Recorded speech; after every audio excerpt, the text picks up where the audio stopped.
Magic.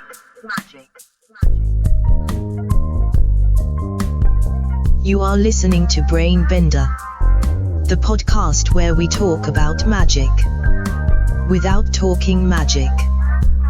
Brain Bender.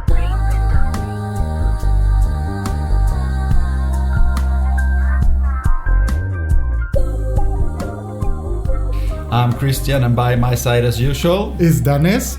And today's topic is bending reality. Yeah, and this is not about that self-help book by the same name, even though it might tack into the same subject actually. This is going to be probably a talk about, as usual, about the occult, about conspiracies, weirdness in history, and what it's like to be a human being. Yes. And what is reality? Maybe we should start there before we start to bend reality. How would you define reality? Okay, so I would define reality like it isn't real because it's shared with everybody else. Mm-hmm. So reality is actually something that's not real. That's a pretty weird explanation. Yes, Yeah. it is, but that's the only explanation we have so far. Because if we look at a crazy person who has a specific reality that no one else shares, well, if we say that's reality, then we must see what he sees and feel what he feels. So it's a shared reality, even though he might live in a different reality from everybody else, but it's real for him. Yeah. But for everybody else it's just crazy talk or something like that. So reality is unreal because it's shared with everybody else. So as we walk to the subway or the bus, we must have these limits that we know. I can't walk out naked, and I can't do this, I can't do that, and so forth and so on. So it's shared, but it's not real. I mean, I'm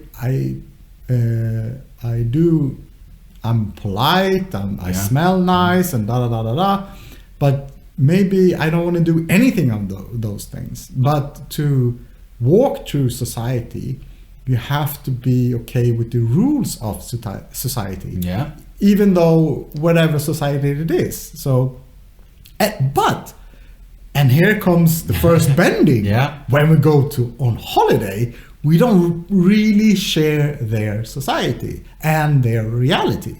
So if I go to example to a country that has a society that's vastly different from mine, let's say Japan or China, I don't understand anything of their society, so I'm not sharing their reality. I'm sharing it in a certain way, like, okay, there's a bus, there's a car, but we're not sharing reality. We're not in the same reality space. Like, for example, Chinese people, when they're eating in a restaurant, might spit on the floor or belch right out at the table. Now, you never do that in Sweden. This sounds more like we're talking about rules of society here. Yeah, it is, but that's the reality.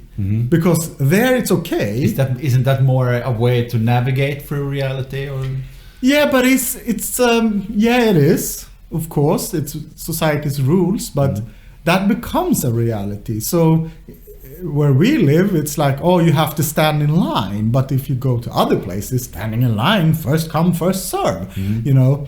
So are we then in the same reality?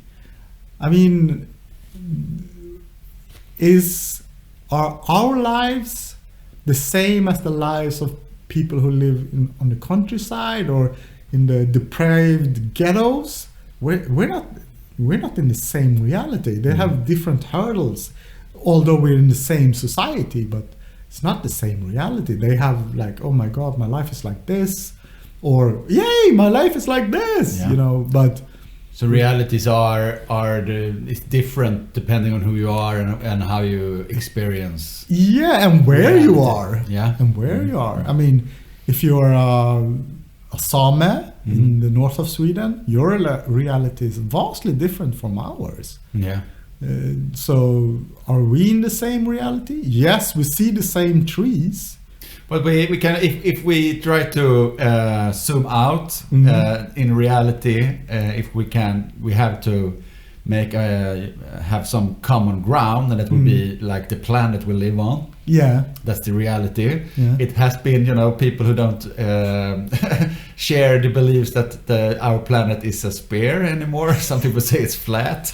So even if we zoom out, we don't even share the same reality. Exactly. I mean, there's this what they call it's like no space community that thinks that space is fake. There's some people who believes we're in a simulation. So are we sharing the same reality? I mean, if some people walks around and thinks everybody is a caricature in some video game, are we sharing the same reality? Or that, everybody is some weird puppet and they're the only ones living, like solar system or something This like makes that? me think about that quote by Alain de Duquette, the famous occultist and author, who says that it's all in your mind, you just don't know how big your mind is. Exactly. Yeah, and I think that's a pretty good definition of reality. But in a way we share some common grounds, I think, no matter if you think the planet is round or not. And there might be the small things like the grass is green, the sky is blue, water is wet, things like that. And we all have to move through this reality, and we do our choices based on the fundamental things that we all can share. Even a crazy person will try not to get hit by a car. Yeah. So we have some basic, and that's the physical reality. Like I have a body, and so when you take some drugs, or you might think that you extend to the ends of the universe or something like that. But that is that's a different reality. But I mean, it's you can see that we share the basic reality and that's it. All other realities, because there's many different realities, and when we walk through society or in our lives, we are constantly changing realities. So you're in one reality when you're with your family, you're in another when you're in your workplace with your friends, and in a bar or in a club. There are always different realities, and you kind of jump between them, although the basic is still there, that you say like, so that's a wall and that's a car. But if we look into history and we go back as far as man, the beginning of man, we have been touching this subject every episode, and I think it's always great to go back in time. And I know you have an archaeology background and everything, but we were discussing this before we hit record. And when was the first time man started to bend reality? We were talking about the shamans, probably. Yeah. But they were probably not thinking of these different worlds as reality and fantasy. They were the same. Exactly. I mean, the newer or the contemporary shamans say, like, the old ones, they refer to like when they went to the altar state to like find prey or something, that they went behind the scene, so to say, to talk to the like the animals, their souls, like, so where are the elk or the deer? Are they over there? Let's talk to them and see, like, can we get a deal with the wolf and the elk, that we can capture an elk, or And they made a deal. So, okay, so Wolf Brother, you get that part, and we take this part, and they made this deal, and that's why the shamans were so important, because they could like, okay, so there's going to be prey animals over there, so go over there, but the rest of society didn't bend reality. The reality was their physical world. But then what is dreams? Did they dream? They had to dream. Yeah, probably. Yeah. So what was that? Was that real? Was that... I mean, if you look at Jung and Freud, they say, it's mental projections of what happened today, or sometimes bigger. If you look at Freud and says like, you connect to the collective unconsciousness. Yeah, you're talking about Jung now, I think. Yeah. And but the thing is like, okay, how would they perceive what they saw if they connected to some collective unconsciousness and saw, let's say, into the future? How would they perceive it? I mean, their physical reality was so in nature, completely in nature. If you look at the Stone Age or something that, and there was like, that's it, that's their reality, that's the only reality they know. And then you have this shaman who is a bridge to another reality, and they have the dream that is also a bridge to another reality. But how are they, when you're in the forest, things happen to your brain. It's like it's too many inputs, so your brain kind of go like, okay, I'm out of here. That logical part, it's too many leaves to count. Too much to register. Exactly. I'm out of here. And that other part of you get into the connection of the flow of the nature, and you just move in a different way. So they must have been so happy in a way. Maybe. Maybe. I mean, life was hard, but was it? When you read up on shamanism, it's pretty clear two things that I have seen. No matter if you're talking about the original shamans from the Siberian Tundra, or you're talking about the shamans of the South America, the indigenous people over there, it's always been a world below ground. You go down to the underworld when you meet your spirit animal, and you can connect to all the kind of spirits. And also that dreams are reality. Exactly. And what we call the real life is a dream. So they have that thing. I find that's very interesting, that they consider the everyday mundane life, hunting animals for prey and just surviving, is being in a dream world. It's not the real world. The real world you enter when you sleep, when you dream, or you do some kind of drug or something. That's when you enter into the real world. Well, it's a very interesting perspective. Yeah, it is an interesting. It's weird too. It's very weird, but the thing is, when you do certain drugs, you do feel that this world is the real world. You feel that because all of a sudden your knowledge and comprehension of the world, it grows. You start to see things that you couldn't perceive when you... I mean, if this was the real world, then why do we get so little of it? I mean, we're stumbling buffoons who like don't understand anything. Maybe that's because we're modern. I don't know. But why don't we understand more of it, how it works and why it works? I mean, they understood so much, and we can say, oh, well, they didn't understand physics.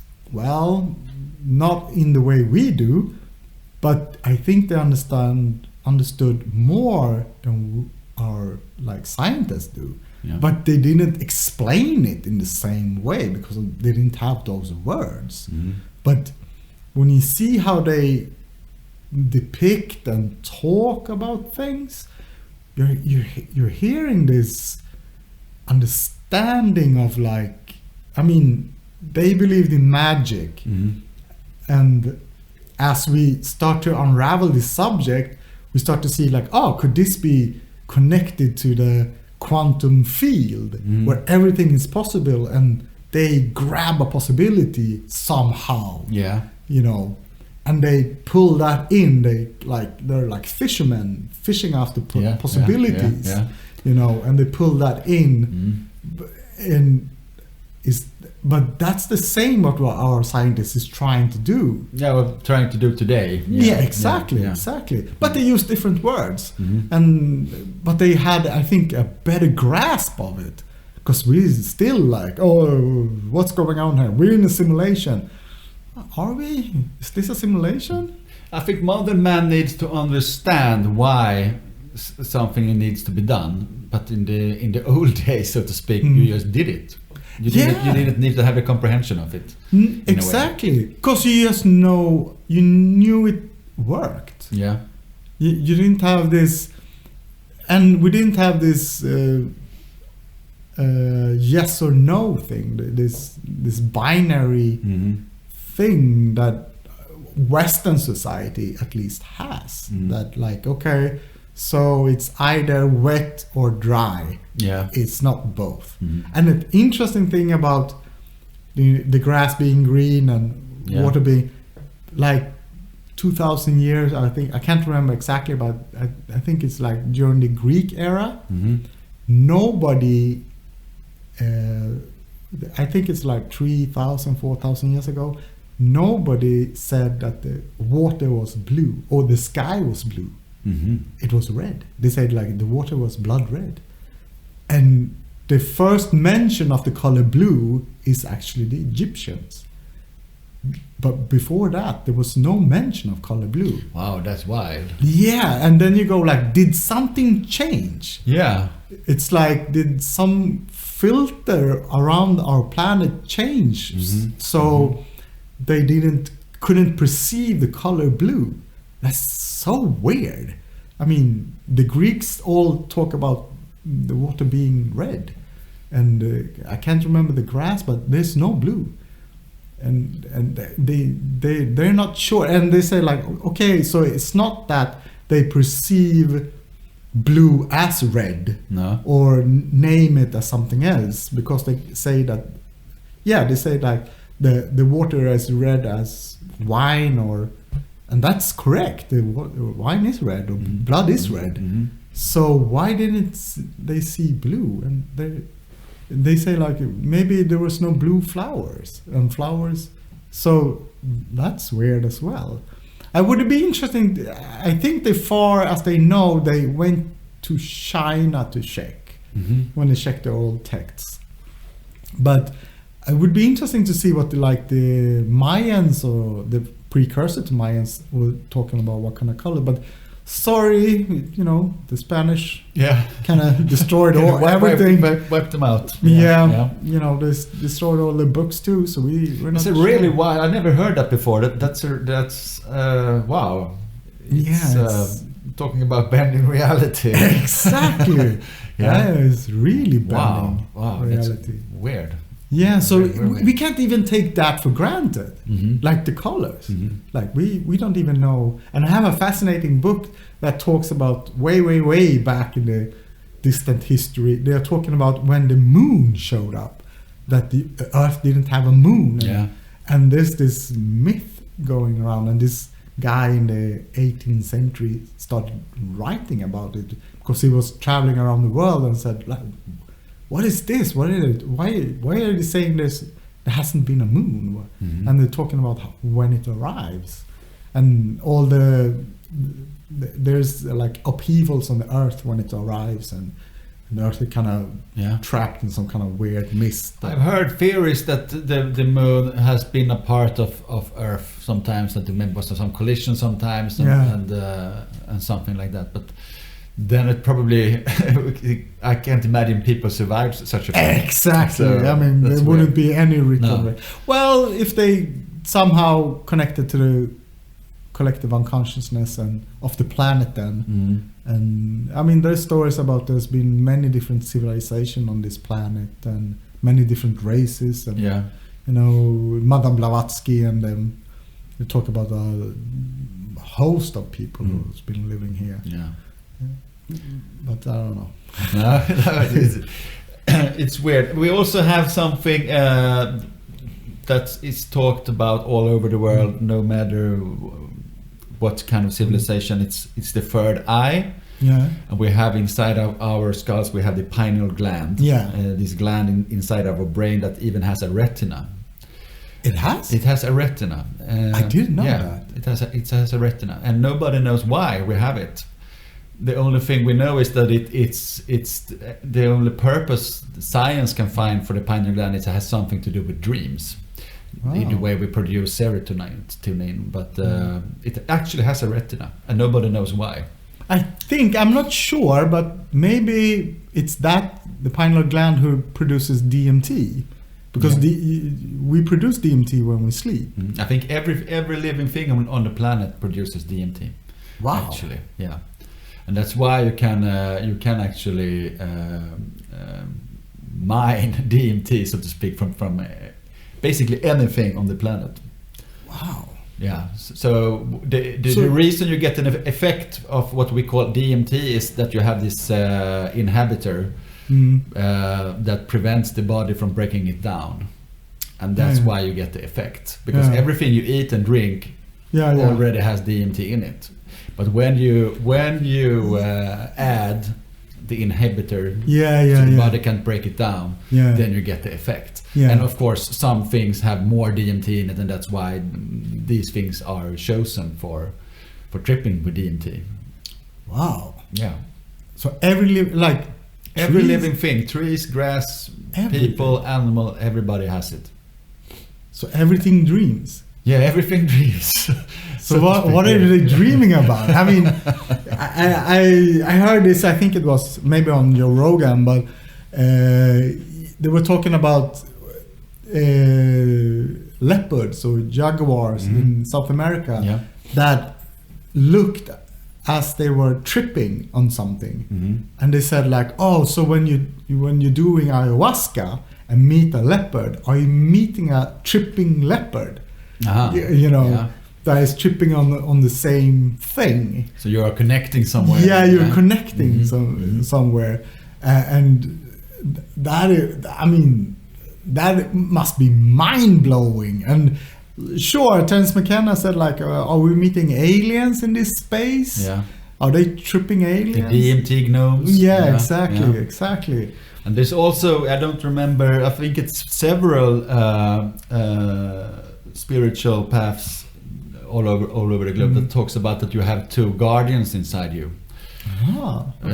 That always follows you, and some people mean that when you're tripping on DMT and you meet the DMT gnomes, there are usually two of them. And it's actually connecting to your inner guardian. Yeah, two inner guardians. Yeah, I mean, that's another reality that, like, when it comes to our soul, like almost every society says that man has a soul.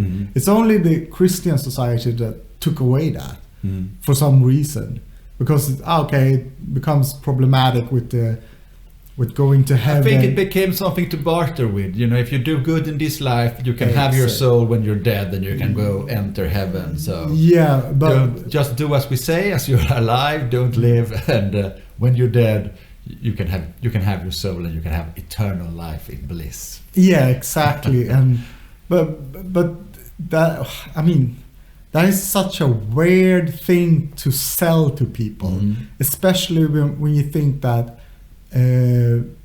people have always known or had this feeling that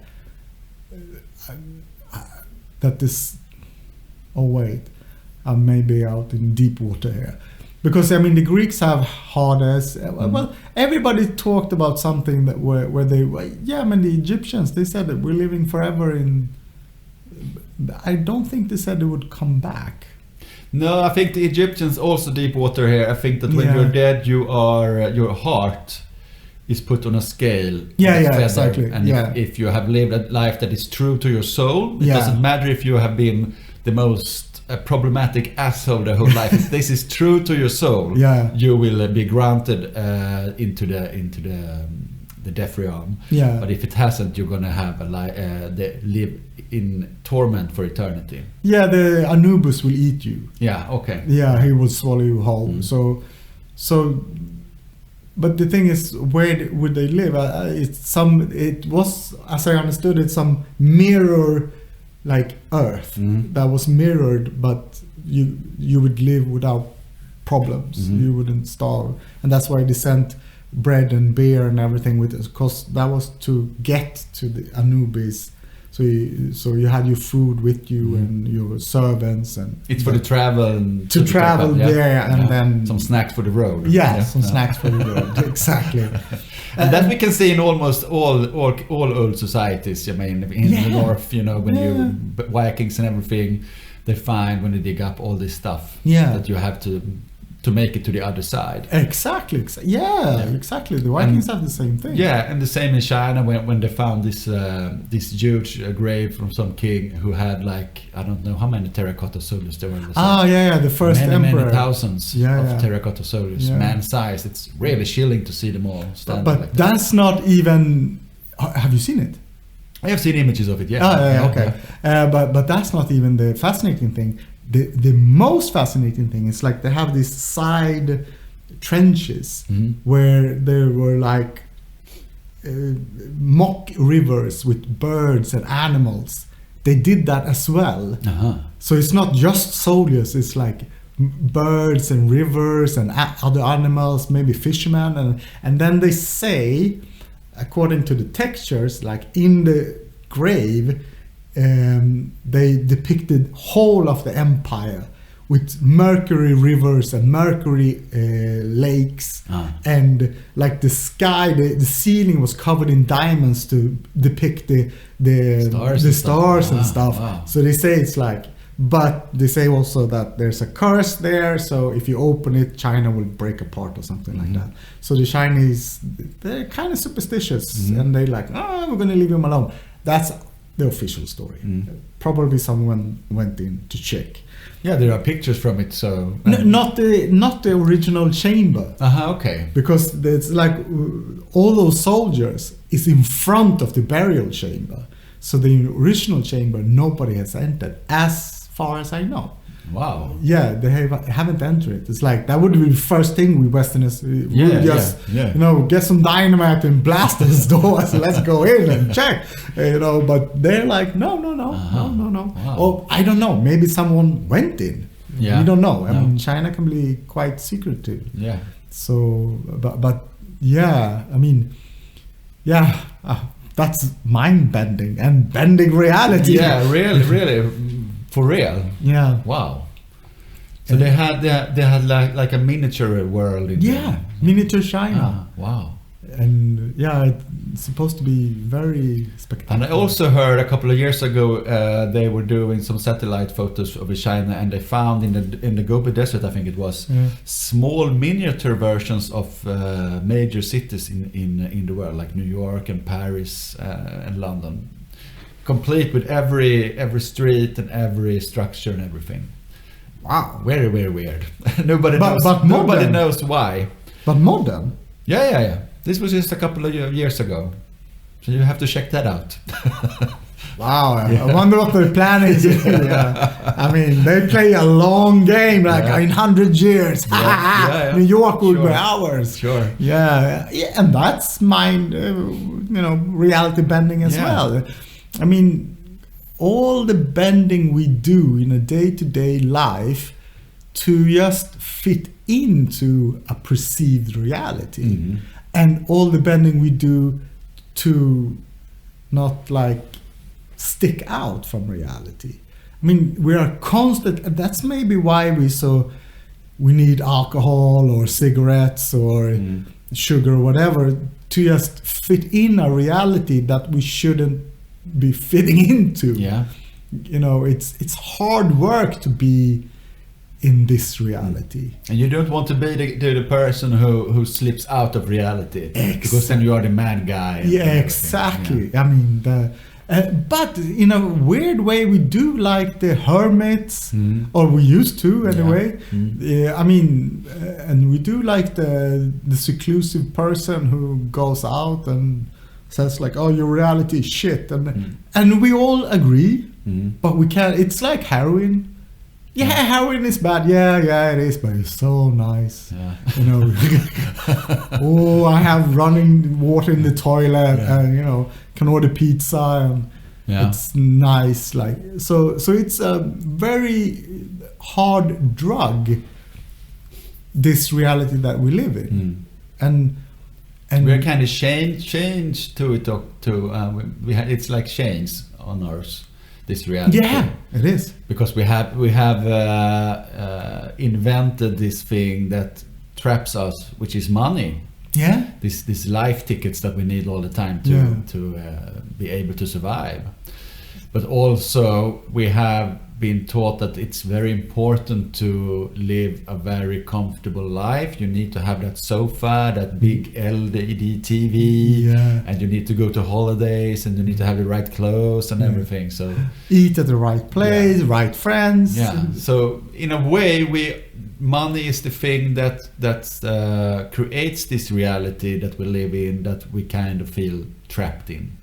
What? Yeah, or we have this dream: if I have a lot of money, I will be free. I can do whatever I want in this reality. But this reality is based on the need of money. Yeah. So I don't know if you will ever be free from it, or swim above it, or anything.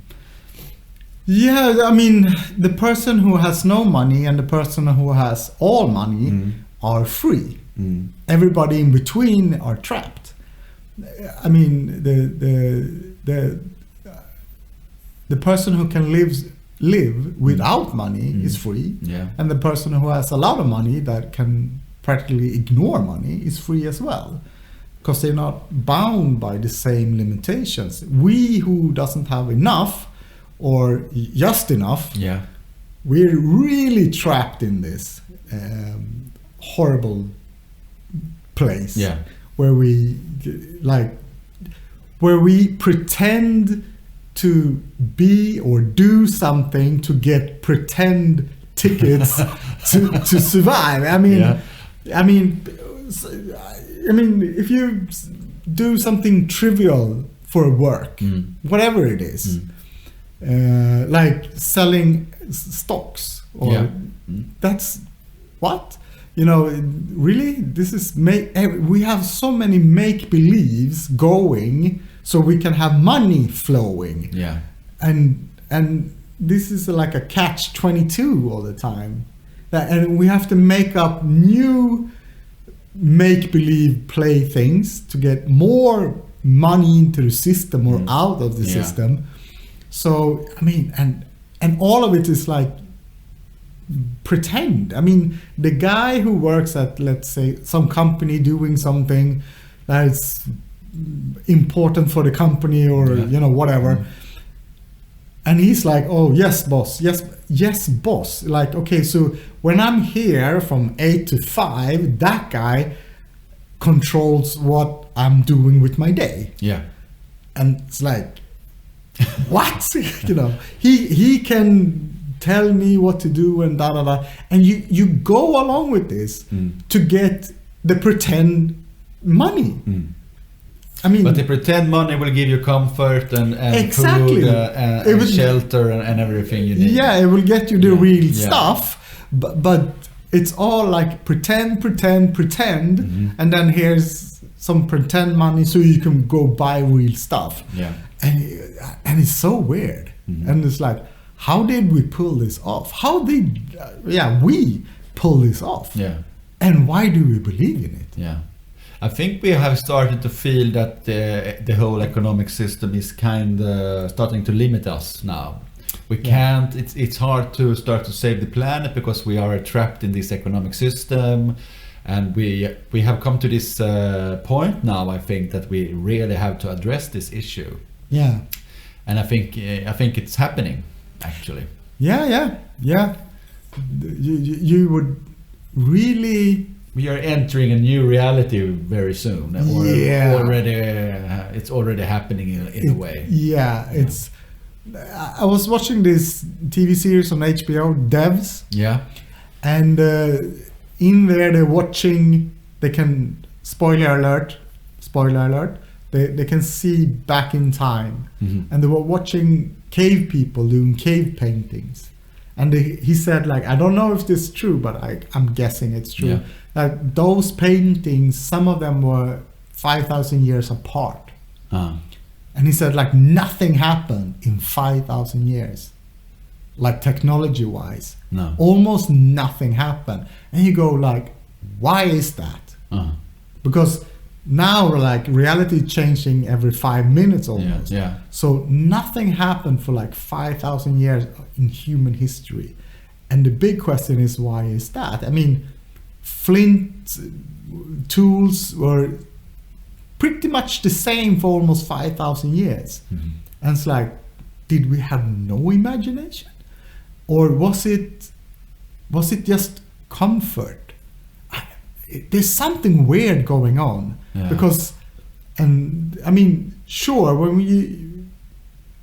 we do quantum leaps when something new enters the collective unconsciousness, where like the wheel enters and suddenly it pops up all over except for South America, which is very weird because they didn't they didn't have the wheel when the Spanish arrived.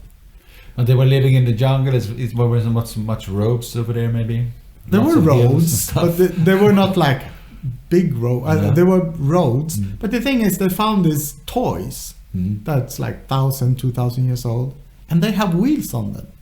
The toys have wheels on them. Yeah, Okay. but what they know, they didn't have wagons and things. And there's this in the pyramid in Mexico. There's this fake gold glimmer. I don't know the English word for it. So, but that came from Brazil.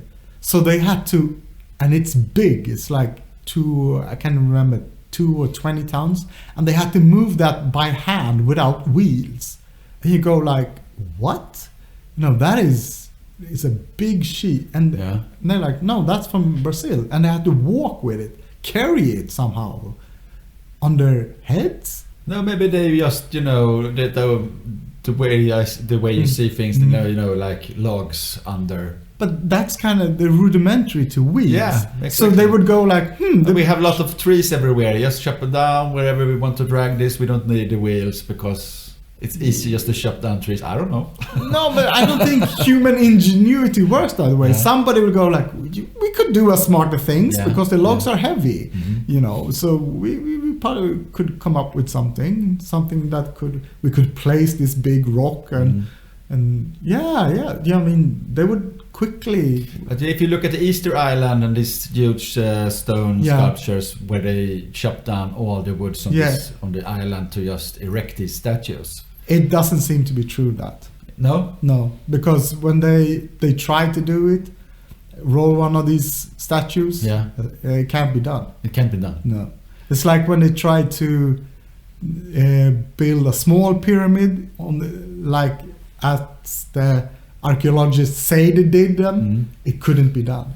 They're like, this is not going to take 20 years. This is impossible. They can't be chopping hard rock with copper tools. That would take hundreds and hundreds of years because there's so many stones. And some guy pointed out, he said like, they were built in 20 years, they say. And they quarried the stones almost like 50 kilometers or 500 kilometers away, and then brought it to the Giza Plateau by boat. That's the story. And they said like, wow, they need to quarry, ship one stone every other minute to do this in 20 years. Yeah. Every other minute. In 2 minutes, they had to do quarry, ship. There's like... It's a logistic nightmare. Yeah, it's a logistic... like, how many people? You don't have lorries, you don't have cranes. You don't have. How many people do you need? And you need. There would have to be some other technology or something. Yeah, well, this guy who the inner part, the outer part. Yeah, this guy who said like they actually kind of did it like cement. Mm-hmm. And he showed like, okay, you can do it if you mix certain, and he made a cement thing, and sorry, then they could build the pyramid because you started with the outer and you went. But you could see if the stones are made this way, or can't you? I don't know how. I'm not sure, but No? it was very compelling, Uh-huh. and that also fit because you can't fit anything between No. the stones. No. And it kind of fits what he's suggesting. Mm-hmm. It really, yeah, that's the most probable thing. Or aliens or laser tools. Yeah, that's the possibilities. Yeah, I mean, exactly. And Yeah. now we're in a different reality. Yeah. Yeah, aliens with laser tools comes and build. And in a way, that's sad because they say the same thing, because the same structures appears in South America. Uh-huh. Big stones, you can't fit a razor blade between them. And you go, okay, and they're too big to quarry and lift up big hills. But if you use like cement, like, okay, you need a couple of bags and then some water and done. You build them on site like Legos. Then it would fit. And then man actually did that. Yeah. And not some alien from No. Beta Reticuli who came with a laser saw and did it, and gravity guns and whatever. Yeah. And that is more interesting. Mm-hmm. Like it's this with information. So information, if I say my name is Dennis, that's not information because it holds nothing new. So information is what holds something new. Yeah. Otherwise it's just like facts. Yeah. Earth is round. Oh well, that's information for some people apparently, but for other people it's just you're not telling me anything new. So aliens, that makes it novel. Or does it? Yeah, it does kinda. But what makes it almost even more novel or new information, it's like we did it. We really did it, and this is how we did it, and we can probably replicate it, and we can build structures like that again. And those structures are amazing because since they have so many edges, they're not rectangular, they're like weird looking, they become earthquake proof. Uh-huh. Because they lock into each other so well. Because when you do like bricks, they all, like one row, all of that row will start moving, and then will break the house. Yes. But when there's so many like 10 different edges that connects to 5 other, and they have 10, and it's like set. It doesn't move. And that's why many of these structures are still there when everything else is just falling apart during a big earthquake. Yeah. So they are earthquake safe, and that is amazing. And that would probably also explain because we have some new information lately that some people find very fascinating, that these structures are a whole lot older than we think, than we originally thought. Yeah. That some of them even predates the Ice Age. Yeah, and that's for some scientists that's a very hard sale. Yeah. But that's because we have this, I think especially in the Western mind, we have this notion that we know better than everybody else ever on this planet. So when we set our minds to this is the way it works, it's very hard to change. Yeah.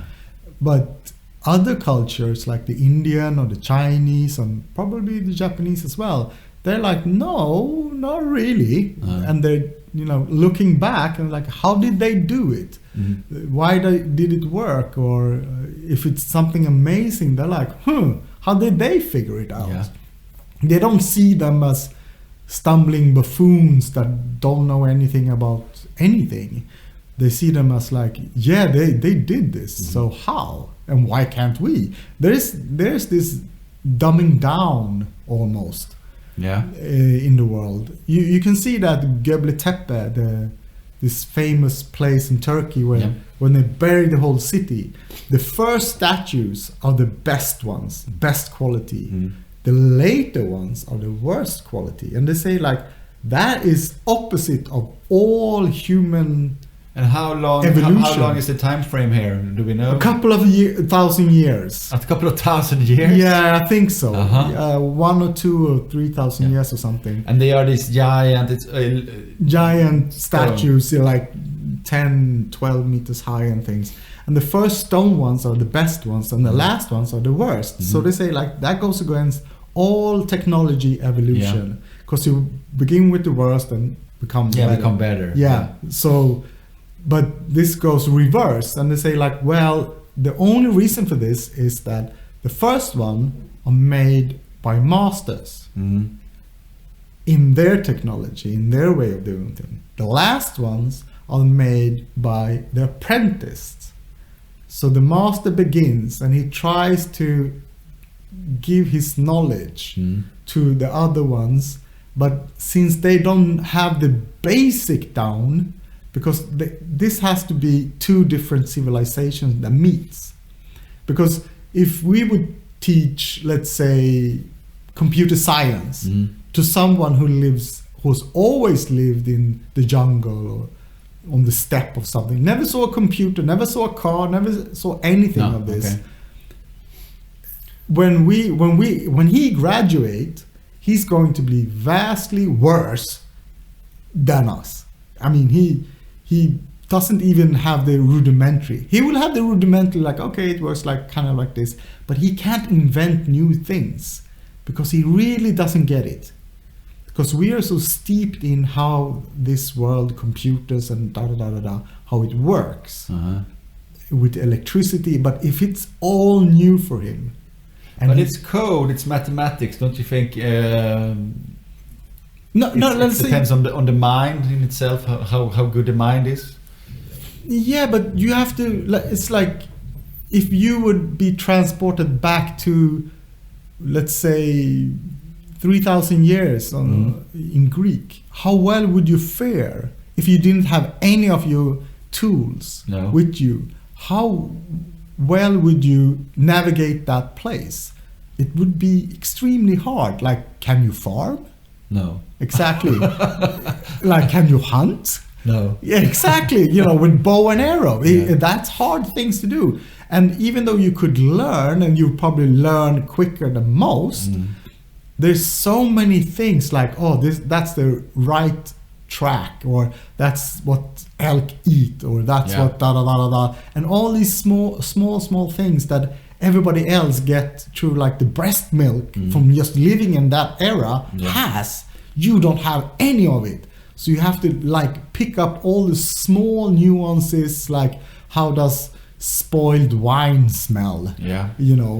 When you smell their not spoiled wine, it still smells spoiled to you. So how do you know? I mean, there's so many things, and they would be very hard for us to navigate that world. And like, so what's the time? And everybody else looks up, and you go like, what are you looking up at the sun for? Where's north? Oh shit.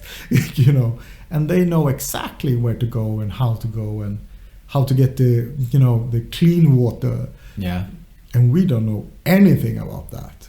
We would have, wow. I also think if you look at the paintings at the paintings made in the 15 and 1400s, the clarity in the colors is unmatched. I had never seen that kind of clarity in colors and stuff like that. Mostly because we don't use that, because it was very poisonous. And it would kill you to work with them. But they have really lasted. They still look amazing. And you can look at some paintings that were just made 100 years ago, and they kind of fades, and they get this brownish tone to them and everything. Much faster than these old paintings. Yeah. So that's when you were talking about the master and the apprentice, I think that would fit that narrative too, in a way. Yeah, but as you said, I think you said it. The old painters did their own paint. Yeah. So they must have so much knowledge, and now we just buy something paint yeah. made in a factory that just delivers paint to everybody and in a fast paced, so they can make biggest profits. Yeah. I think good paint that's really, really good, it's more handcrafted, probably little more, not much, but little more. And but I mean, yeah, this we think we're getting smarter, but I'm not sure. As a society, I'm not sure. I mean, there's so many gaps in our knowledge. To return to Devs, one of the Devs is this TV series about the people who invents a new AI, I think, or something. Kind of. Yeah, time traveling. Supercomputer. But one of the characters, I think, is quoting Shakespeare, says like, "Why do our rulers who know so little want to rule like everybody?" And that is kind of the thing. And as we look at our rulers, they are trying to get us on board on their reality. This is our reality. This is how it looks. And when we say like, oh, they don't know shit, what we mean is, no, you're not in my reality. No, you're in your separate reality, and you just think reality looks like this. Have you ever tried to apply for a job? They say like, oh, go out and get a job. Have you ever tried to apply for a job? Low paying job or medium paying job? No, it's quite difficult, and you have to do a lot of song and dance and jump through a lot of hoops. So we're not like in the same reality, and that's one of the complaints today.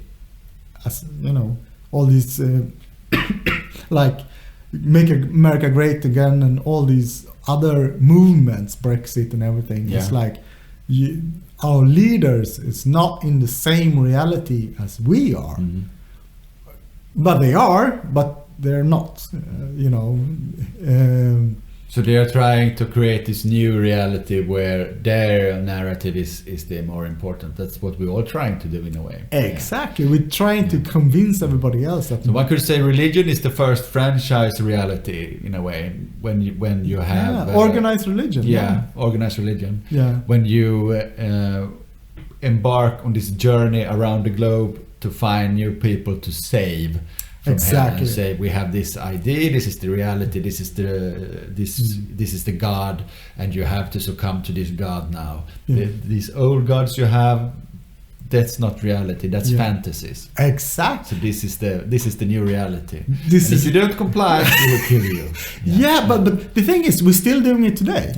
We're doing exactly the same thing. Okay, we might not say Jesus Christ or Muhammad or whatever, but we're doing exactly the same thing. You're saying, this is our reality, and if you're not complying with it, we're going to kill you or punish you in some way.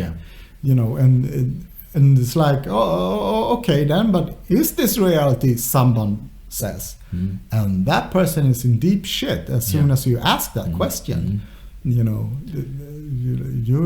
You could really get hurt asking that question. Is this the reality? But now we have movements who is they're weird movements, like all our leaders are sucking on baby fetuses and having pedophile parties in basements. They took their own reality pretty far. And it was very weird. It was a very weird time when Donald Trump was president and before the whole that movement, and the way they are still trying to grasp onto relevance is bizarre. Some of the things that's I don't know what we can call them, Trumpists or whatever. And one of the weirder things, I don't know if we have spoken about this already, I also believe that Robert Kennedy isn't dead and that he will return. And when he returns, he will, together with Trump, this is so bizarre, these two teaming up, they will expose this cabal of satanistic pedophiles eating children. Wow. I mean, then you live in this, I mean, what kind, are we living in the same reality? I don't know. I doubt it. Yeah. I mean, yes, we see the same It's so car. wild. These ideas are so wild and so out there. Yeah, it's. I It's mean, like a meth head, Yeah. in the subway that just talks to you, and then you go, oh, that was the truth, that was the reality. I'm going to go out on the internet and I'm going to gather up 300 more people. And we're going for this. yeah, exactly. Yeah. Let's take the capital. It's like, yeah, and it's so weird because there's so many. But the weird thing is there's so many parallel reality streams in this conglomeration of people who like, okay, anti-Brexit or anti-vaccine pass, and they're like, oh, all the leaders eat children, and next to them there's like, no, our leaders are lizards from outer space, and next to them is like, and they all come together, and you go like, what? Is every reality real? And they go, yeah, as long as it's against those who are ruling us, any kind of reality is kind of real. I mean, I had this discussion about what do you call it? The things that airplanes spray. Yeah, the chemtrails. Chemtrails. Yeah, exactly. And they're like, oh, they're spraying chemtrails on us for something with COVID. And I'm like, but air flight kind of locked down during COVID. Yeah. There's been very little air flight. Yeah. Almost parallel to 9/11. So why would they use a useless system? I mean, They probably, the guys behind this would probably live on the same planet as you, and they would probably get the same thing falling down on them too. Exactly, but they could have like anti something. Yeah, but okay. the thing is, like, there's been so little air travel since COVID lockdown. So that would be a useless system to use then during COVID. Yeah. Pre-COVID, yes. The Post-COVID. most easy way to distribute something sinister to as many people as possible would probably be to incorporate it in sugar. Yeah, or water, something, Yeah. drinking water. But that person, like 2 seconds flinched in their brain, like, oh yeah, that kind of, but, and still went there. It's like, are we in the same reality now? Because although you understand and know there's been less planes flying, you still hold on to the belief that they're actually doing all this COVID thing. And it's like, I don't think we're on the same planet anymore. I think that around the millennium, there were a lot of movies coming out that was talking about that we were living in a fake reality. And Yeah. Matrix is of course the most Famous one. Yeah. And you have that scene with the boy who sits at the oracle with a spoon, Yeah. and it says, "Do not try to bend the spoon. That's impossible. Instead, only try to realize the truth. There is no spoon. Then you see that it is not the spoon that bends. It is only yourself." Yeah, but that can't be true, because that is how a crazy person speaks. Yeah. But Because the world has been pretty weird since the millennium. yes, it has. Yeah. And there were many movies, The Existence. Yeah, I love that one. Yeah, and Great there's one. another one that has the same theme. He's a detective who's trying to solve a murder, and then he's in a video game. Yeah. Like a simulation. Yeah. I remember that one too. Yeah, I can't remember what its name, but fabulous movies. I love sci-fi, so I love those. But it's the same kind of thing. But the spoon bending thing, I was thinking about it just a couple of days ago. It's like you're bending. There's no spoon, and you're bending. Okay, But so you are creating this reality where you can bend the spoon. yeah. And you're creating this reality where there are this sinister cabal that are trying to, do evil things and enslave you in all kind of ways. Yeah, I mean, there's truth to what they says, what this character is saying, and there's falsity in it. Because if you are bending the reality, but no one else notice, then there's something probably wrong with you. What I mean is, like, if you says there's no wall and you try to walk through it, Yeah. and you can't, and then you kind of test many different points on this world until you find an open door and walks through it and says, "Hey, I walked through the wall," you know, Yeah. and everybody else goes like, "Nah, you kind of didn't," you know, but because other people in reality must experience what you do, otherwise it's just your reality, and your reality might be false or true. It might be true, but it might be false as well. So because reality is shared. Yeah, but you also have people like Steve Jobs who didn't care that something was impossible. He just became meaner and more assholes to his employees and forced them to work even harder, and voila, he got his way. Yeah, but if he had like, look, this is the iPod, and hold up nothing in his hand, and you can change page, and nothing happened, and everybody went like, what is he doing? Yeah. Then he would be a crazy person, locked up somewhere. It actually has to manifest in the physical world, so we can share your reality before you can manifest it into the physical world. Yes, it's your reality, but that's kind of what we do, right? We have a reality in our head, then we try to manifest it inside the physical world so everybody else can share it, because then it becomes reality. Before, it's just something in your head, and it's not reality. I mean, I can have dream worlds in my head, but until I write a book or make a movie or a picture or painting, there's nothing. This is about sharing your reality and inviting people into your reality, but you can still have a reality that is only yours, that nobody else understands or can enter. Exactly, but then it's just your reality, and it's not real.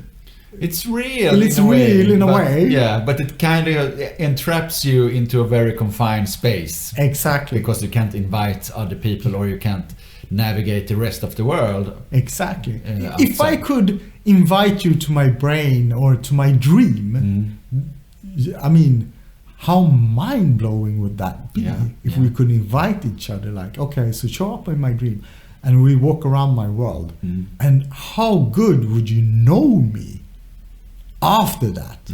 How would you? But the thing is, what would happen to your brain would merge in with my brain? Yeah, but this is happening all the time already. This is what happens when you watch a movie or read a book, or if you're playing a computer game, or if now we are talking about virtual reality, where you really are walking into another reality that someone else's or a team has created from their own brains and minds.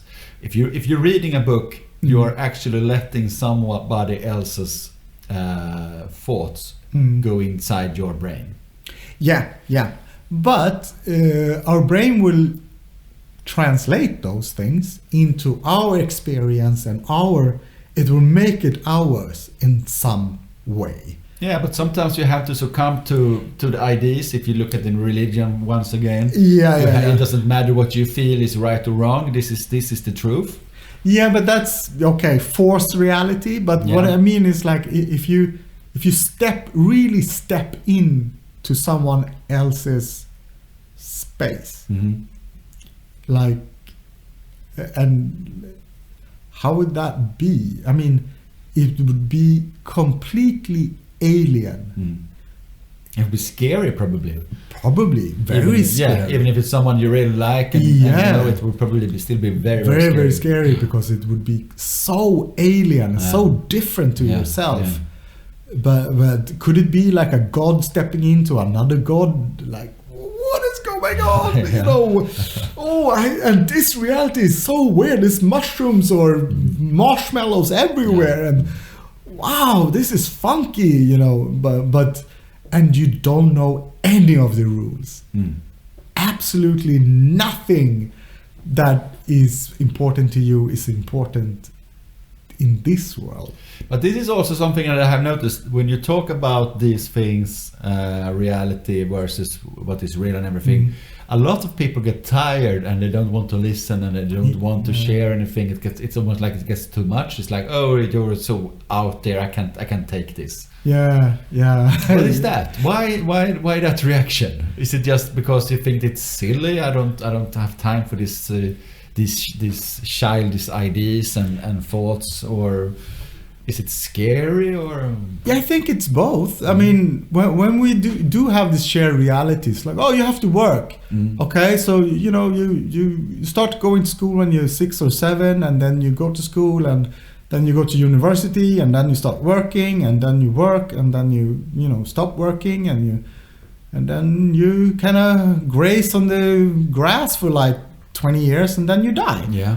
And that's a horrible, horrible life. I mean, if you would describe that to like a 5-year-old, like in detail, that This is what's 5-year-old, going to happen. this is going to happen to you. And that 5-year-old would go screaming like, Mom, that old dude is telling me a horror story. Yeah. I'm going to be trapped in all. I won't have any fun. I can do any. Yeah, exactly, honey. That's your life. That's life. That's the way the saying goes. That's life. I mean, that's horrible. So when someone starts to speak about life, so is this reality, and why is it reality? Why do we have this? We don't want to touch that, because we have made these commitments to society and this reality. Yeah. And they must hold.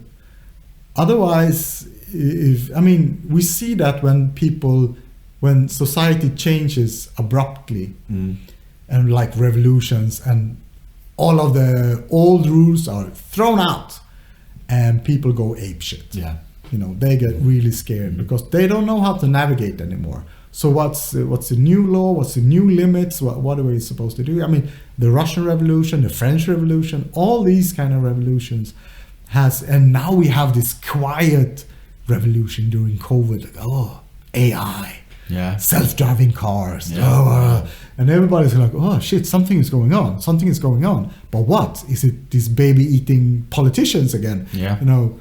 And everything is changing, and we don't know how we're going to navigate.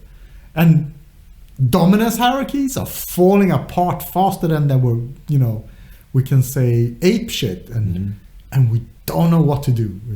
We're really scared.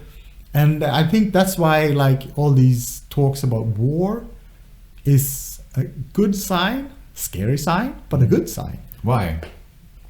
Because we know something is up collectively. We know something is up. And we know that we can't live as we used to. But going from here, it's just unknowns. And it gets us very scared. And when you're scared, it's flight or fight. Yeah. And we can't flee. We don't have the spaceships yet. Some are trying to get the hell out there, like the Amazon guy and the Tesla guy, and everybody wants to get the hell out of the planet. But so fight. So that's it. Someone is trying to curl up in the corner and just cry. Okay, fine, you can do that as well. But there's this, no, we have to, and it's reverting back to like a child when they reach this development stage. They revert back to like the younger age. They want to suck mom's titty again, and because they're like, oh my God, I'm becoming something. Scary, I'm becoming something else. And we are reverting back to like the known, the Russians, those bad Russians, communism. And it's like, they haven't been communism for like 30 years. So why are they bad? They just want to, why are we still pointing atomic weapons at the Russians? This is retarded. But it's a new world. But war is an interesting thing, because to wage a war on a big scale, you need to change reality. Yeah. So, and I think it has always been easier to change reality with hate and fear than it is with love and respect. That's a much harder thing to do, I think. Yeah. It's much easier to have an enemy than to take in a new brother or a new sister into the community in a way. Yeah, because it's easier to, if you take someone in, you have to okay, so what you're about, you have to explain. There's a lot of explaining, and there's a lot of commitment, and there's a lot of like in negotiations. Like, okay, no, in this family we kind of do it like this, or how do you do it? And there's, that was actually better. There's a lot of change going around. And it can't be one-way street. That's what we say when we so-called welcome refugees. There's like, and now you have to become us, which is impossible because they didn't grow up here. So both of us have to change. We're living in a new place. And if neither of us or just one of us is willing to change, it's not going to work. It's not going to. We will start butting heads.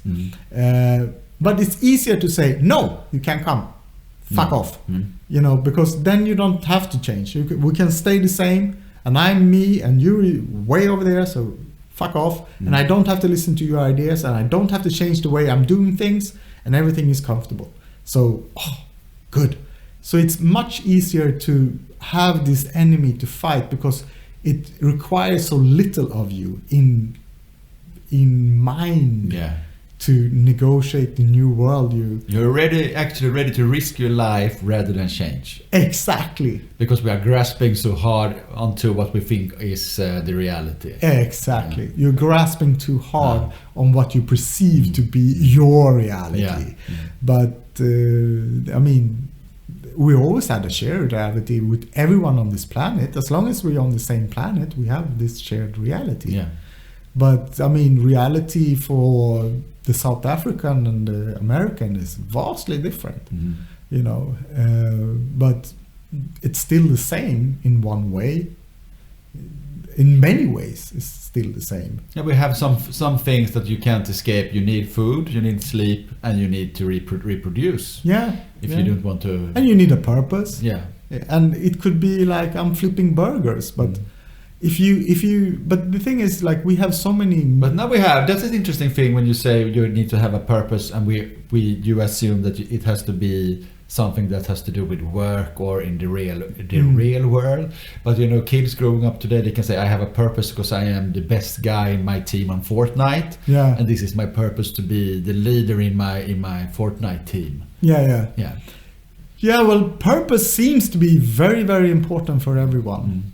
The thing is that we have so many lame purposes that so many like really not purpose. Like, okay, being a team leader, you could say like, okay, so I'm leading people in this, so I'm structuring what we're supposed to do. So your purpose is to be a leader.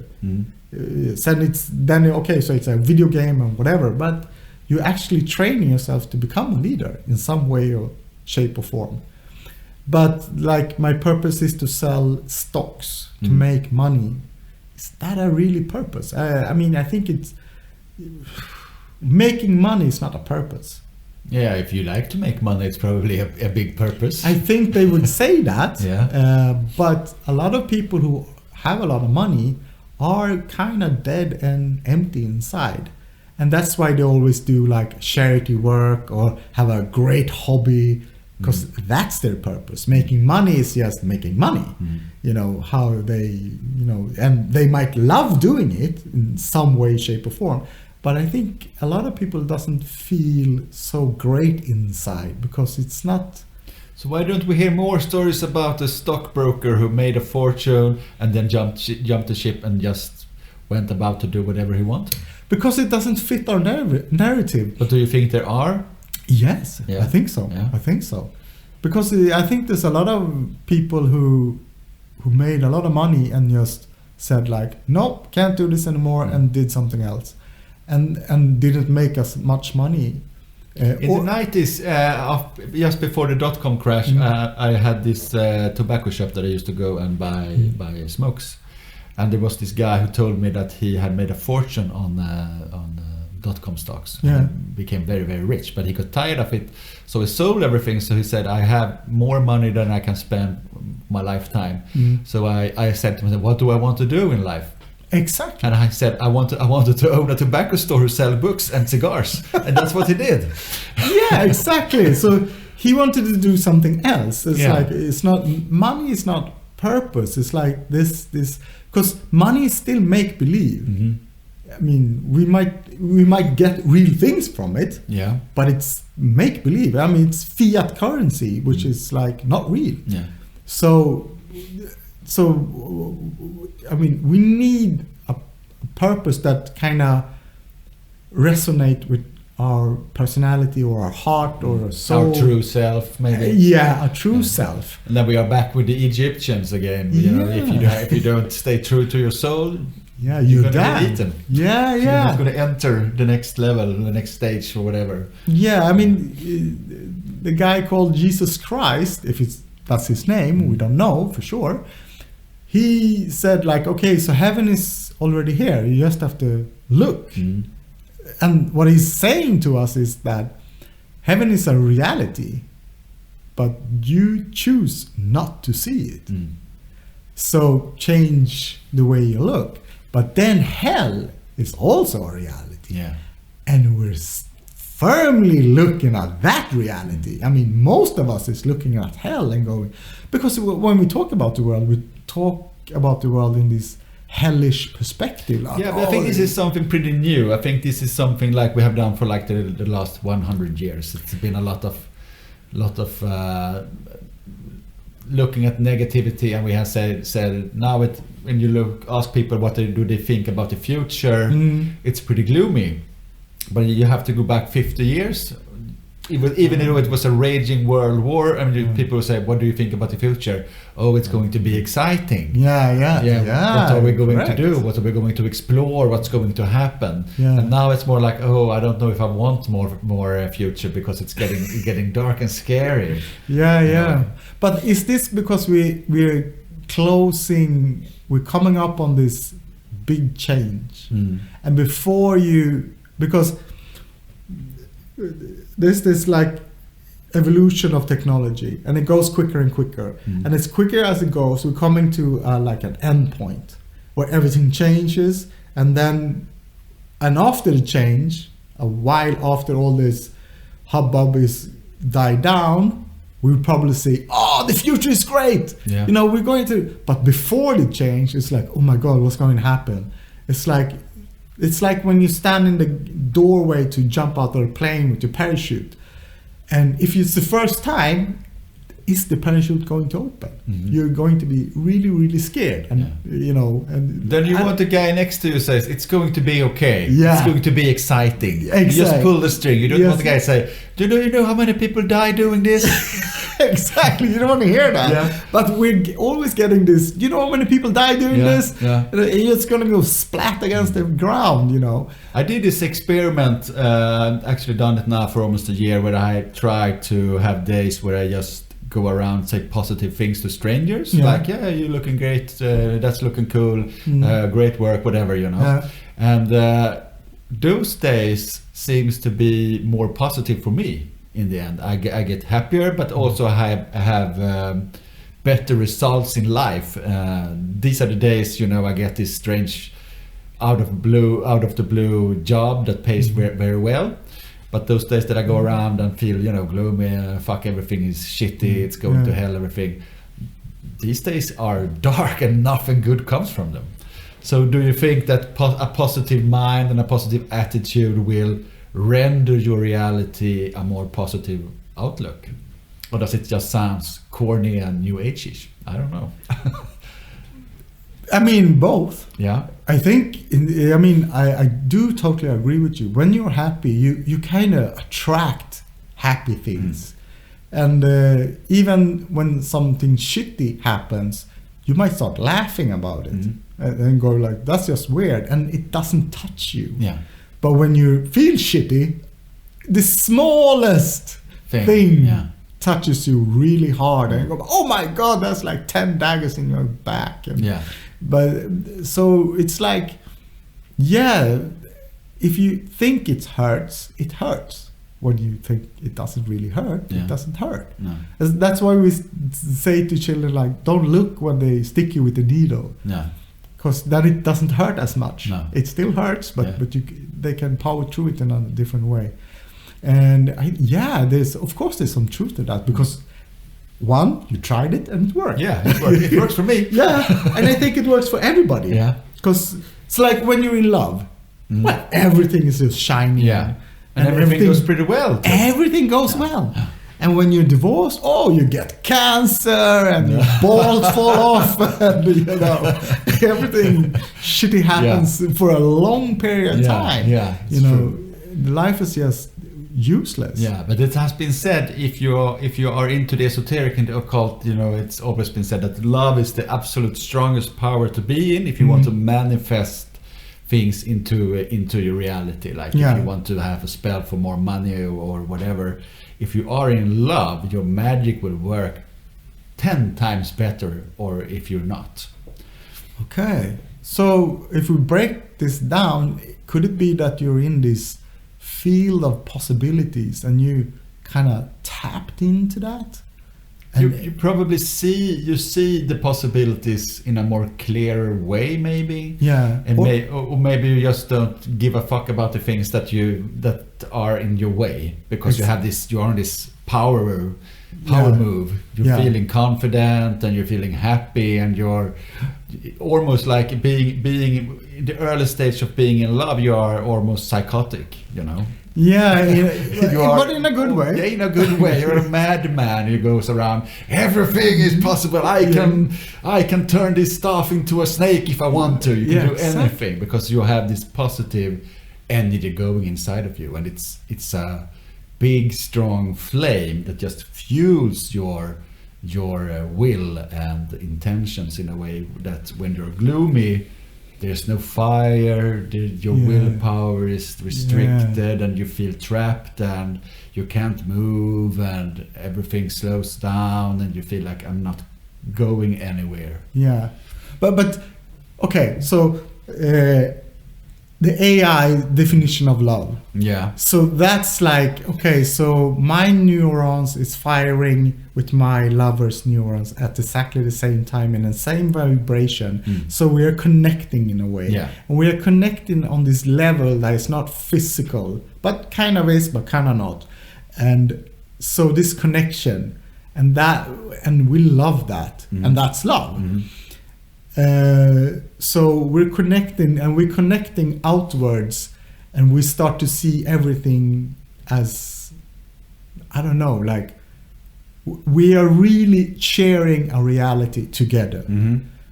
We're amplifying the reality. Exactly. In a way, yeah. And we are only amplifying that which we decide is good for us. Yeah, what we want, not the things we don't want. Exactly. Yeah. We're cutting everything. That comes later when you've been together for a couple of years. Yeah, exactly.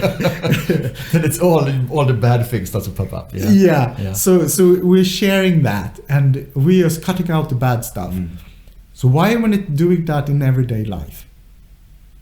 Because we're still connecting with people. But for first thing, I think it's very hard to find someone where you really fall in love. I'm not talking about being together. He's a great guy and a great girl, and I think we're going to be a good pair because he makes lots of money, or she is very attractive. It's when it's love. The way I speak, it's when you get that psychotic feeling. You're getting wow. You're thinking about this person. When you see this person, you start to smile and everything. It's almost like a Disney movie. You can almost see the little birds flying around your head, and that is not something that is very common to experience. I think a lot of people never experience that. Yeah. Oh yeah. It's better to love than lost. Yeah. Exactly, and to never have loved at all. But but the thing is like, if that can happen to you, you could do it again to yourself.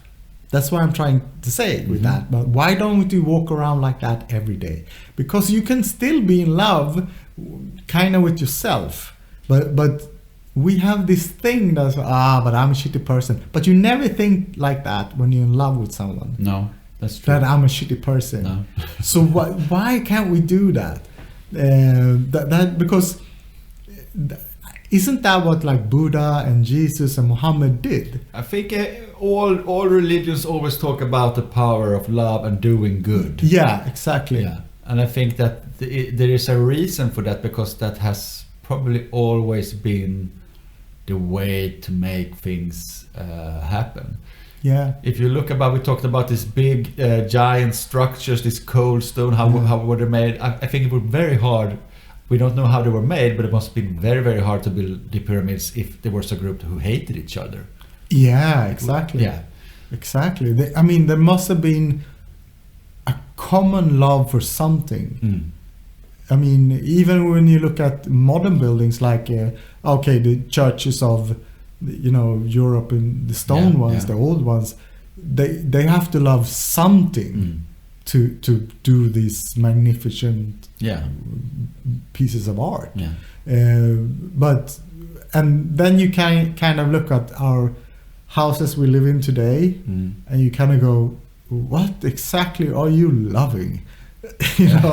I mean, some of these houses are so atrocious that it's like, really, especially in the urban areas, when you live in little boxes stacked upon each other. Exactly. Or even the suburbia ghettos, like all houses. Is it the building that is making it so boring and bland, or is it that the fact that you don't interact with the other people in the building?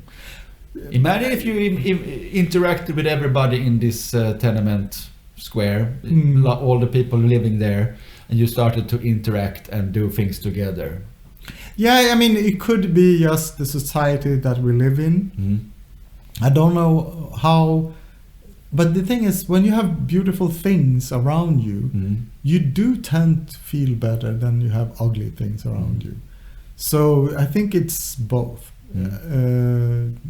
If you live in a very bad building or aesthetically wise, but have extremely good neighbors that all is connected, you might tolerate it, but I think it would be amplified if you live in a nice building. That's what I think. But also hate is a very strong connection. You can do a lot with hate.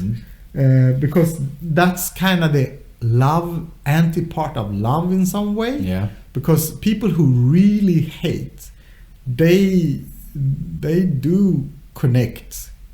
They get fueled up by the hate and they get some energy from it. But But I don't. But think it burns them also. I have yet to meet some super racist guy who is successful. I don't think I ever met a successful racist who wasn't born with money. I don't know. No, maybe not. But I mean, you don't have to be racial. Or I mean, you could hate like, oh, this guy killed my father or whatever or something. You can hate him with that passion, that and it's kind of like love, but it also burns you in a way. It's like it's too hot because you're not trying to connect. You're trying to like really disconnect. Your whole focus is not to understand this person, to not give him any ground in your brain. It's really trying to like annihilate him, not wanting to see any of his sides. There's only bad, and that's why the Nazis was so good killing Jews, because the passion of hate was so they could do anything to them. There was nothing. And they were also bending reality for a very long time to accomplish what they did. This horrific thing. But they didn't go out and say we are evil and we're going to succumb to evil and hate. They didn't say that. They said we need to do this because we think this is the best. And we love our country and we love our roots. People, and so they said they did it for love. And that's a very interesting part. Yeah, but there is so many aspects of that in history where we have to understand that people who do evil things don't consider themselves to be evil. They consider themselves to be the good guys. That is something we have to understand, because especially if you talk about these really big bad guys in history like Hitler and Stalin and everything, we have to understand they didn't go around and thinking I'm the evil guy doing evil deeds, I'm full of hate. They didn't see it like that. Of course not. I mean, they all of them said I'm in love with my country and my people, except for those who oppose me, but everybody else I am in love with, and we need to save our country and our people. We need to do this, and everybody went like, yeah, and I mean, what a reality to sell to people. Yeah, but really, yeah. I mean, and everybody went, yeah, that kind of makes sense. You know, what? That makes sense?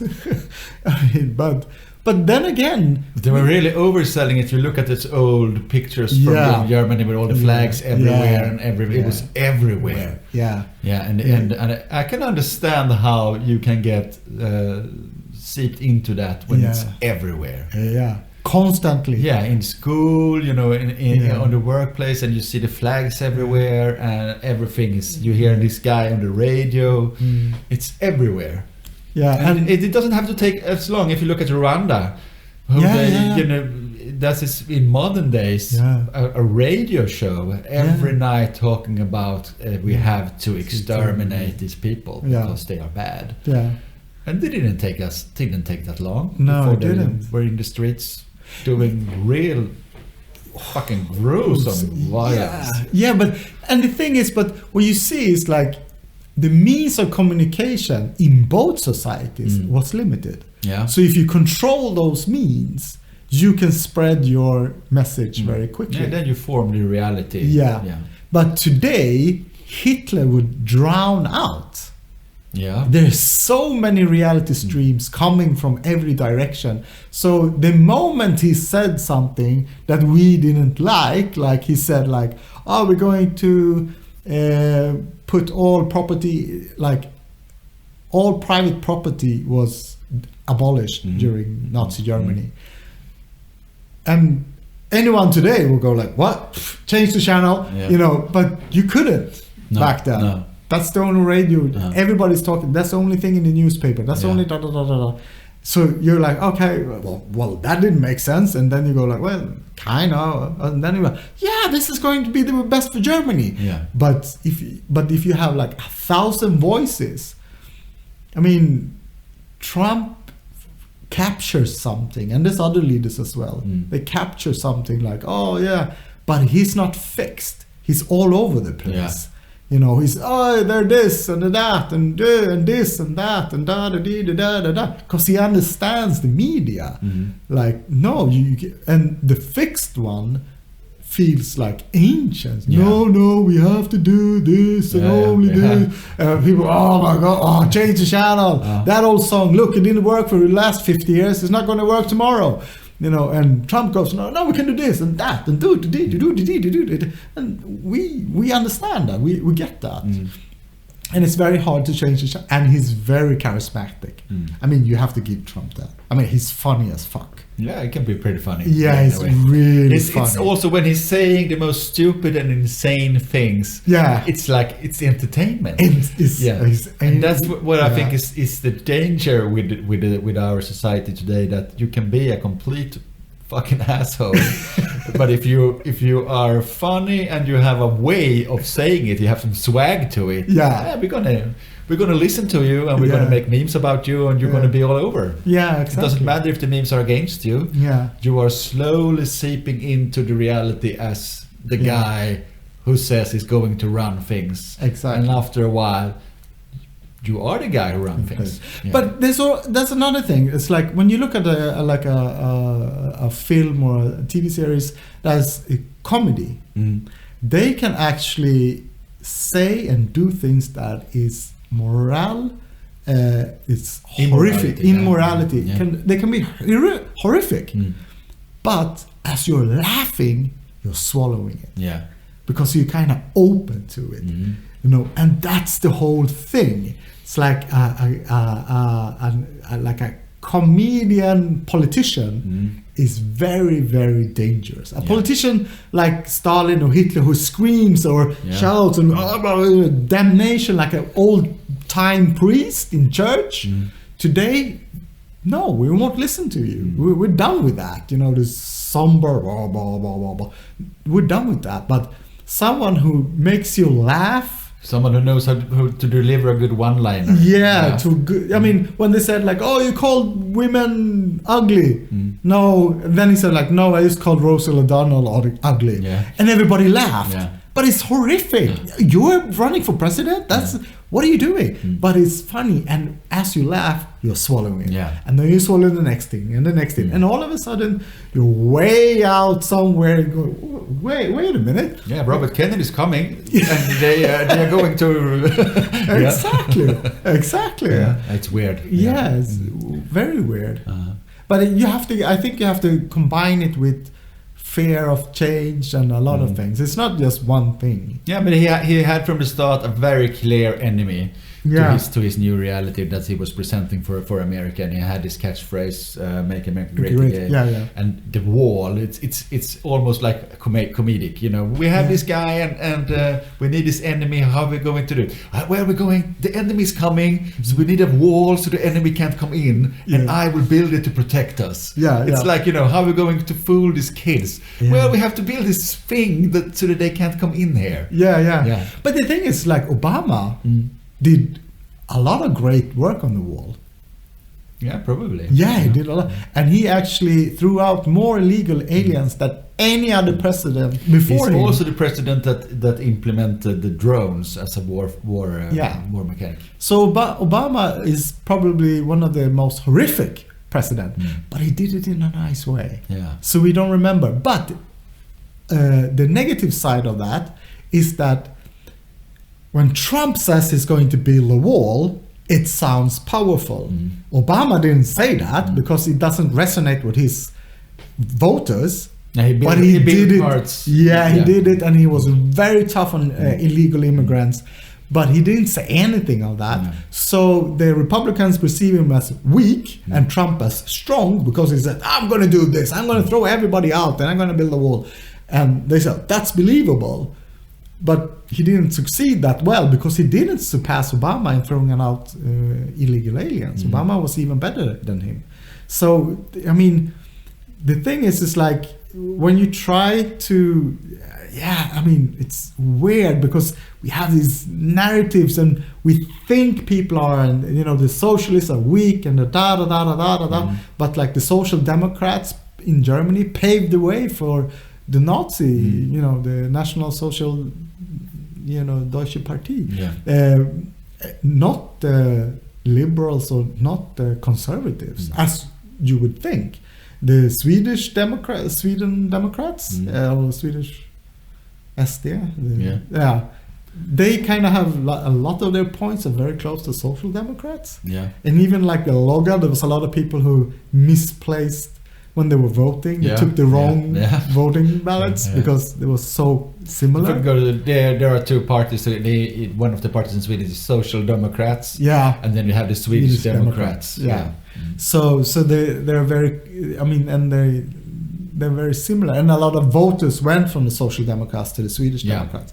So they're very quite a similarity between them. So they're always paving the way, and they call themselves social conservatives, but there's social still in front of it. You know, and the conservatives will never call them social. No. So they're socialism and they're more right wing. Thinking. But they also came with a clear enemy. And when you come with a clear enemy, it's like, oh, these are the guys that's going to fix things because they know. We didn't even know we had an enemy, but now we know there is an enemy, and the enemy is the thing that is corrupting us and our country. That's why everything is going downhill. And that's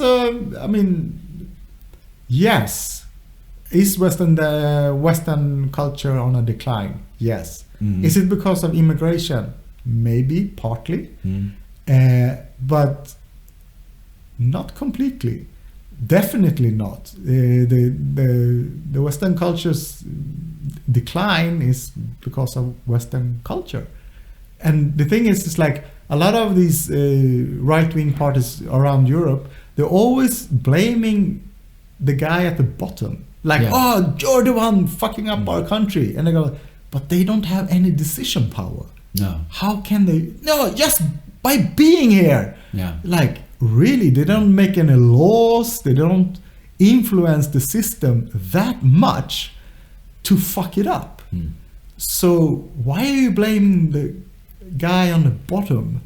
You know, and that's so weird. Yeah, it's always been like that. I don't know. But what kind of reality are they living in? Yeah. Is it harder to look at?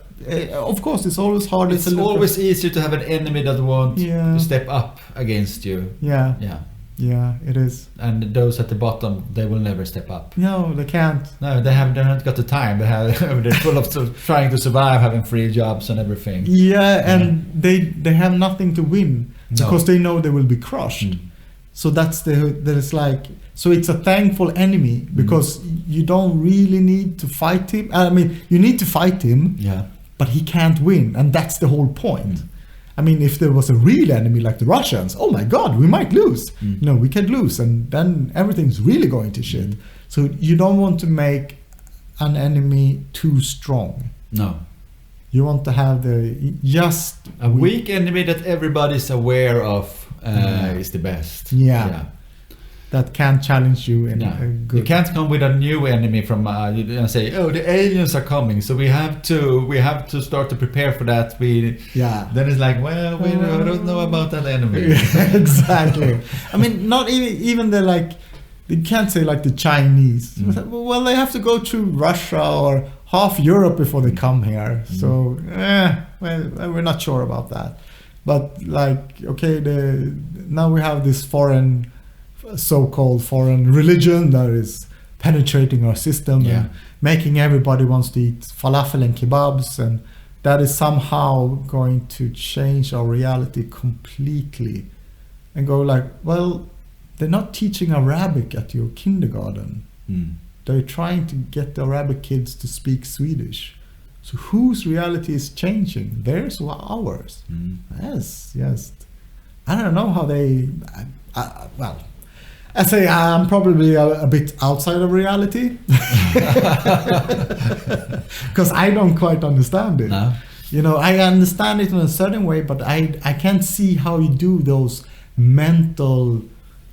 loops to get to that place. I think that's exactly what it is. You get into this loop, Yeah. and once you're in the loop, you find there are more people in the loop, and the loop starts to amplify itself and everything. Yeah. You know, the loop grows bigger, but it's still the same loop. Yeah. And you have more and more problems that can be put into the loop as the loop grows bigger. So you have more and more things to put into to the loop, and in the end, it's going to be all problems. Yeah.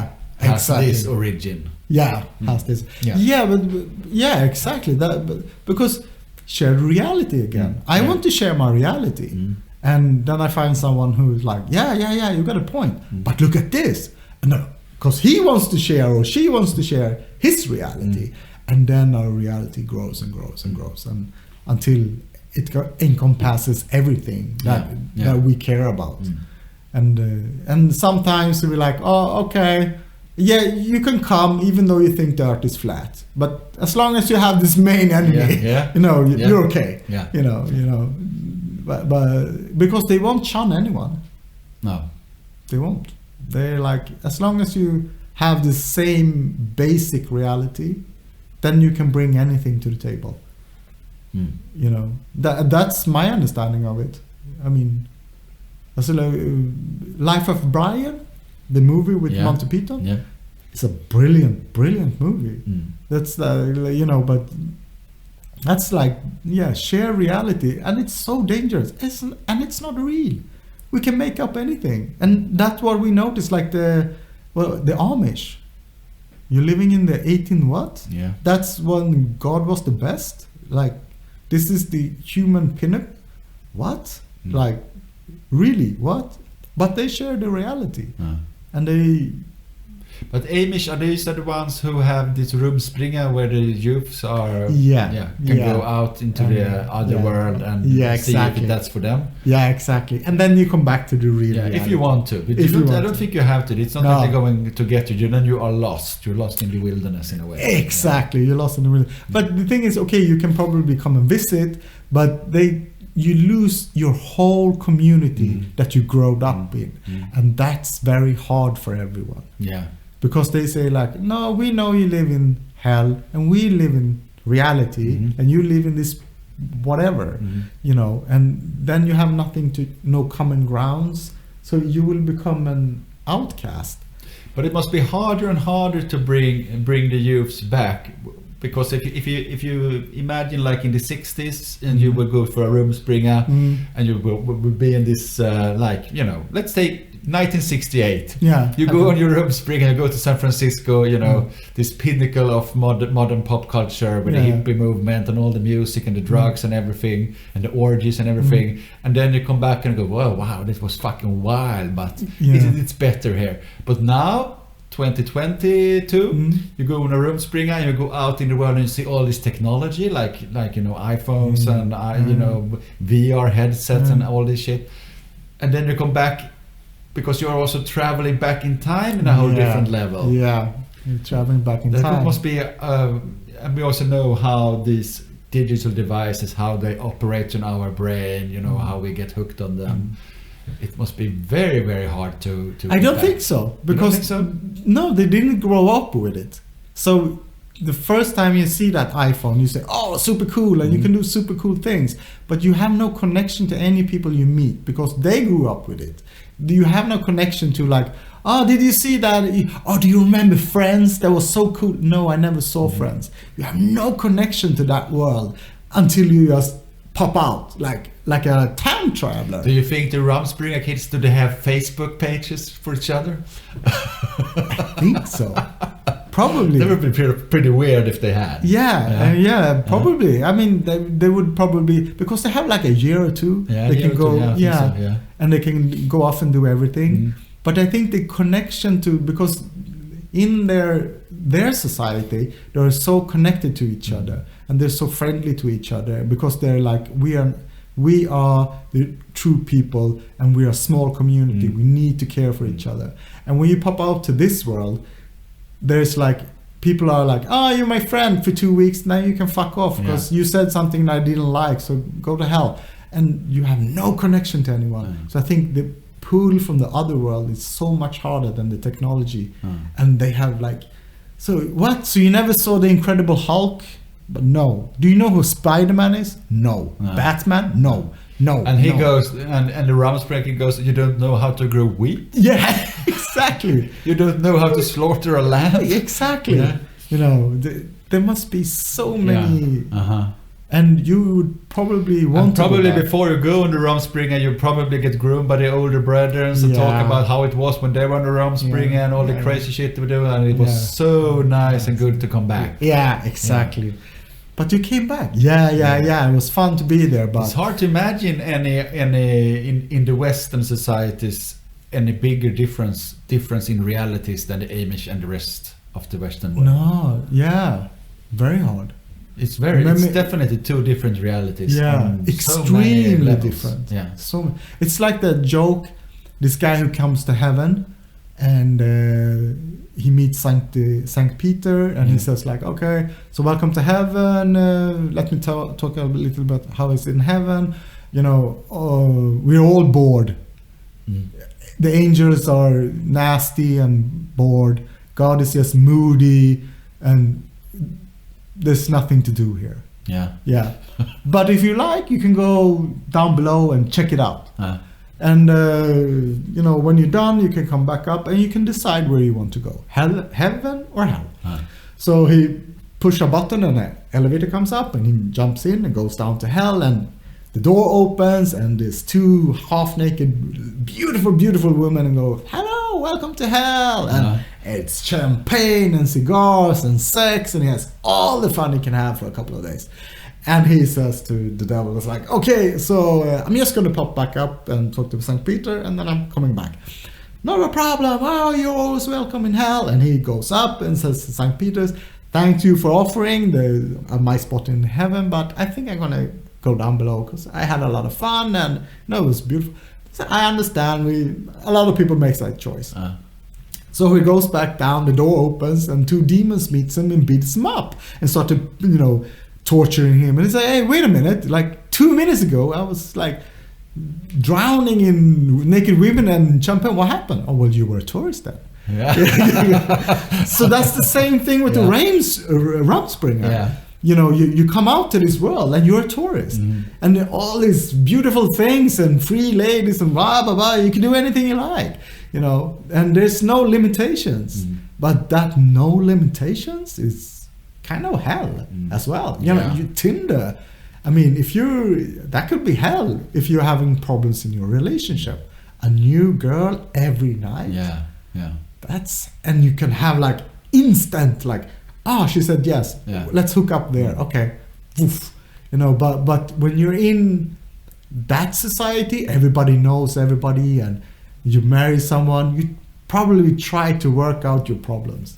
I think a lot of us have had a period in our life when we have been partying for a very long time. It gets dark after a while. It gets and really I can think dark. it can get really, really dark if you have lived in this, very strict, but also very a society where you do things together and everything, as you do if you're Amish, and then you go on a Rumspringa. It must get extremely dark for some people. Yeah. And I mean, let's say your first time you're doing a lot of drugs and sex, and I mean, you will, because probably deep down you know I'm going back, but it's like I want to try everything before I go back and grow wheat and muck cow dung, so I mean, you would probably end up somewhere, pissing your pants, laying in the street and just trying to hump everything that moves. But I kind of like the idea that you have this, this is the way you can live if you choose to. Yeah. And go over there and do whatever you want for a year, and then come, if you want, to come back. Yeah. Just don't tell us what you did over there. No, we don't want to know. Yeah. Yes. And don't bring anything back. Yeah, exactly. Yeah. Yeah, but because that's a vacation in hell for them. Yeah. And I mean, a vacation in hell would probably be nice. Yeah, it would probably be a lot of fun. Yeah, sure. but we live in so-called hell. Yeah. We live in this hell. So for us, it's just like, oh man, I just need a beer to wind down on Friday evening because I have to do everything again on Monday. So, I mean, for us, it's just daily torture. Slow but daily torture. I imagine that when you were in your Amish society and you built this barn in 2 or 3 days, the whole village goes together and build these giant barns. Have you seen it? How they build them? Yeah. And then you go out to Rumspringa and you get this job where you're packing grocery bags in a supermarket or something. Yeah, flipping burgers for ungrateful people or whatever. Yeah, and you're just doing it all alone. Nobody knows you. Nobody talks to you. Like, look at you as a freak or just like ignores you. Because that's another thing. It's like nobody really cares about anybody else. No. But when you're in a tight-knit society, they actually do care. Because they're like, because you're part of this, we want the best for you, as long as you respect our limitations. It's probably a lot of dark stuff going on inside the Amish community too. Yeah, of course it is. Of course it is. It is. But you have this community and this feeling of that you have a place and that you belong somewhere, and this is not something that you have to earn in the same way as you have to do outside, where you really have to climb the ladders and step on people's backs and be ready to shove knives in the backs of people if you want to really reach the top. Exactly. Yeah. And that's the same thing with the anti-immigrant sentiment. It's like, but we in this country are connected. We are a community. And those who comes here is not part of our community. So they end up having their own community. Yeah, they end up having their own community, and then we even get more angry about that. Why don't they learn, our country, our ways, our da-da-da-da-da-da. Well, you kind of said all the time that they're not part of us, so why should they? You're contradicting yourself. And then you started to getting the thing that has, if you looked in history, it never ended so very well when you have two very different communities of forces that tries to live side by side. It never ends very well. But it always ends well with the guy with the biggest gun. No. We tried this experiment and the European won. Wherever they went, they won because you have the biggest gun, and it's not always the biggest gun, but kind of. But that's also the reason why, one of the reasons why the Western societies are declining because for many, many years they shunned anything that they didn't consider Western. Yeah. So they were not listening to the conquered people. And that is like conservatism in a nutshell. Yeah. But that will slowly make sure that you are declining because they are taking your technology and they're making it their own. Yeah. You are not taking anything of them because you say nothing you produce is good for us, in mental wise. Then, Yeah. you know. So it's just shit. We're not going to care. But they are evolving. You're not. Yeah. You know, and that's one of the problems when you do this. But the Romans were better. They were slightly better, but they were gathering information from the conquered people as well. Not everything, but the colonization didn't gather anything. They just burned everything and fuck off. You know, now we're English. That's it. Learn our ways, or you know. That's I it. heard somewhere, I don't remember where, I think it was some documentary about something that didn't involve food, but food was the subject when they were looking at when empires crumble, but just before they fall down. There has always been this focus on food, and food has always been made up to an art. Yeah. And that is a sign that this empire is about to go down. Exactly. Food and sex. Yeah. They say like last 100 years or so of the Roman Empire, the kings were chefs, and like prostitutes were, you know, on the top of the world because food and they had all these orgies and everything. Food and sex, and that's two of the basic foundations of humanity. Yeah. And I think that's just because when everything starts to shake, you know, some point that there's going to be food shortages.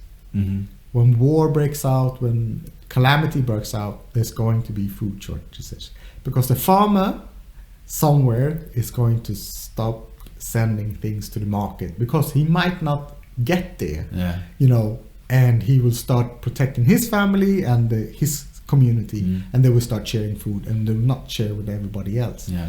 So I think we're this emphasis on food and sex is just basic, you know, survival. Because if we have kids, then we survive and and it's a comfort, as food is comfort. Yeah.